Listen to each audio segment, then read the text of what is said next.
Hamas নেতাদের হত্যার উদ্দেশ্যে কাতারে ইসরায়েলের হামলার পর মধ্যপ্রাচ্য জুড়ে সৃষ্টি হয়েছে তুমুল উত্তেজনা।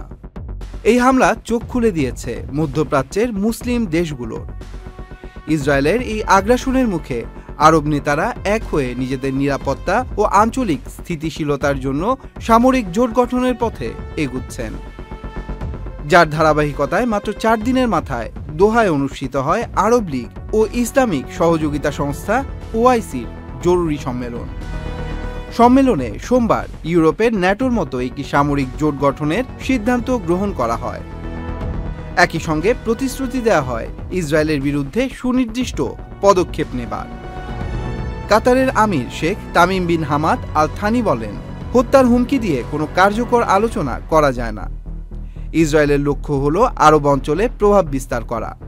মিশরের president Abdel Fattah al CC বলেন, বর্তমান পরিস্থিতি আরব অঞ্চলের শান্তি ও সার্বভৌমত্বের জন্য হুমকি। পাকিস্তানও এক যৌথ টাস্ক ফোর্স গঠনের প্রস্তাব দিয়েছে, যা ইসরায়েলের কৌশল পর্যবেক্ষণ করবে এবং প্রয়োজনীয় সমন্বিত পদক্ষেপ নেবে।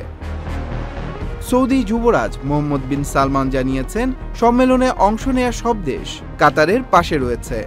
এতে প্রায় 60টি দেশের নেতারা অংশ নেন, যার মধ্যে ফিলিস্তিন, জর্ডান, তুরস্ক, ইরাক ও ইরানও রয়েছে। মিশর এই জোটে 20,000 সৈন্য সরবরাহ করতে চায়। সম্মেলনে গৃহীত সিদ্ধান্তে বলা হয়, ইউরোপে ন্যাটো যেভাবে কাজ করে আরব ন্যাটো মূলত সেই আদলে তৈরি হবে। জোটে যৌথ কমান্ডার থাকবে। অংশগ্রহণকারী দেশের একজনকে চিফ অফ স্টাফ হিসেবে নিযুক্ত করা হবে।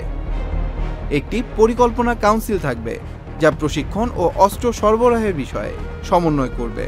প্রতিটি দেশের অবদান তাদের সামরিক সক্ষমতার উপর নির্ভর করবে। সংস্থাটি সন্ত্রাস বিরোধী ও নিরাপত্তা হুমকি মোকাবেলায় ব্যবহার করা হবে। আরব জোট গঠিত হলে অস্ত্র সরবরাহকারী হিসেবে চীনের থাকার সম্ভাবনা বেশি। মিশর, সৌদি আরব এবং পাকিস্তানের নেতৃত্বে এই উদ্যোগ বাস্তবায়িত হলে এটি মধ্যপ্রাচ্যের শক্তির নতুন ভারসাম্য তৈরি করতে পারে।